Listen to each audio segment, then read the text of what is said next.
Welcome back to My Life with Plants. I'm Newman. It's 7:30 in the morning and it's already 31 degrees. So hot, and it's going to get up to 38 by the afternoon. And the reason is because we don't get enough monsoon or rains, but we did have a torrential downpour. Check out this video. This is the torrential downpour we had, and the streets that were lower lying or lower than other streets that were slightly higher in elevation were flooded. It didn't get into the housing because thankfully the drainage system, the gutters and the drains are made to take tropical heavy rainfall here in Japan, and there's a lot of reservoirs that store a lot of excess rainwater to stop flooding. However, there was some roads that were underwater, and the cars, it was right up almost past the tires on some cars on some side streets. This is the day when the cacti got a lot of cool water, which was actually a blessing for them, a break from the heat. As you can see here that this area here is totally flooded. There was a street that was underwater with everyone out there panicking. Some drains are just pushing water straight back out of the drain. So how are the cacti doing? Cactus spinus doesn't mind one bit in these hot weather. You got this shade cloth here that's up permanently. The cacti up there are fine, no problems. When we had that torrential downpour, it soaked all the cactus. And I've been saying don't water your cacti when you have temperatures that exceed 25 degrees at night. But that was such heavy rainfall that it cooled everything down. So the cacti are able to have the next 8 to 10 hours of time to suck up water, because it had cooled down to about 23 degrees that night, and at that time it's fine for them to get water. But today or tonight it's going to stick at about 28 during the night, so they don't need any. In actual fact, that downpour was much needed to cool down the cacti. You can see that a Puntia rufida. See what it is? Puntia. Well, you know the one.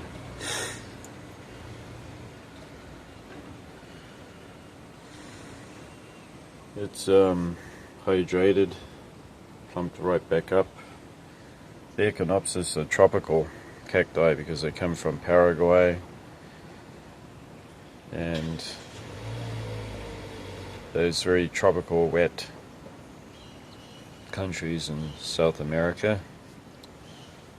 So this weather is just ideal for them. Yep.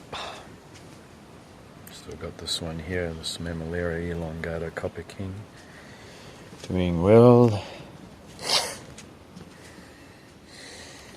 After the last flowering, these Trichoceros huaceas are having a little break. This Mammillaria here is pretty plump.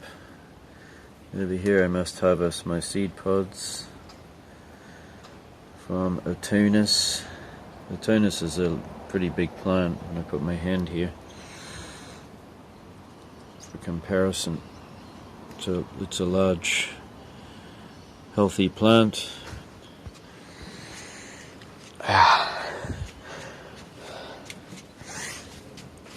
Subdenudata, Gymnocalycium's never done better. Successful pollination between two Echinopsis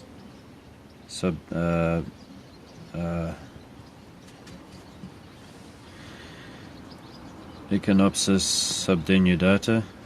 Did I call that a Gymnocalycium denudatum? Yep, this is subdenudata. 1, 2, and this one has much longer fruits.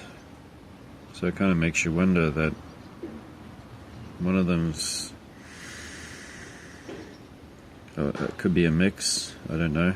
This must be the typical subdenudata, and this one here is a little different. This Echinopsis here, it's not a profusely flowering one, but ever since changing its water that I did a few years ago to acidic, it certainly made it grow a lot. This Cacti spinus is growing really well. The booty is hanging in there now that I have found a spot for it that's shadier, which is great. Nice plump Gymnocalycium Baruchi. No, sorry, Baldianum. And that's a typical Baldianum there. These are my only Lophophorus. I keep my eye on them for spider mites. And then over here, this is Baldianum. Baldianum is one of the cold hardiest of the South American cacti. Vigencia arenacea. It's a very large plant. I got seeds off that last time. And Mammillaria honeyana is a bit stretched there. That's why I moved it forward to give it more light, although all the other cacti I don't mind. A couple of Mahonovichis. This one here has much more variegation. It's a nice variegated one. Copiopoa hypergaea, and it's offsetting like crazy.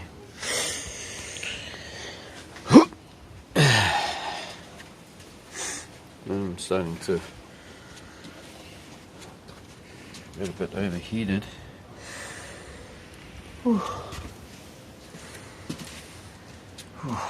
These tropical cacti are just taking off now. This roadkill cactus, or yeah, it can get down to a minimum of 10 degrees, so it has to come inside, but this one loves the tropical heat for sure. This nice succulent here that's in the Slapidaceae family, or Stapelioids. Some new growth coming away there. It's not so common, this plant. This is my one and only Euphorbia inermis. Inermis is looking really great. Loves it right here in the heat. So do these Stapelia giganteus. I repotted my Orbea variegata. This one here is sensitive to rot if it's overwatered. However, Stapelia gigantea is not so easy to kill, and even if you do overwater it, the best it will do is just rot a little. And actually, I've never ever had it rot, even if it's been poured on with rain. I've gotten pretty soaked. As long as the medium is fast draining, never had rot issues. So it's one of the most northerly growing of the stapelias, right up into the tropics there, Tanzania and those places that can actually get cooler and wetter. Okay, and up here the award goes to Mammillaria Camptotricha, because Camptotricha is an award-winning flower. So if you want to get something that just flowers non-stop, you should get Camptotricha. And I got this net over it so the washing doesn't get caught if it gets windy. Okay, that's the update. I'll be bringing up the hose and watering the orchids again and cooling off the balcony. And until next time, I'll see you. Thanks for watching. Bye bye.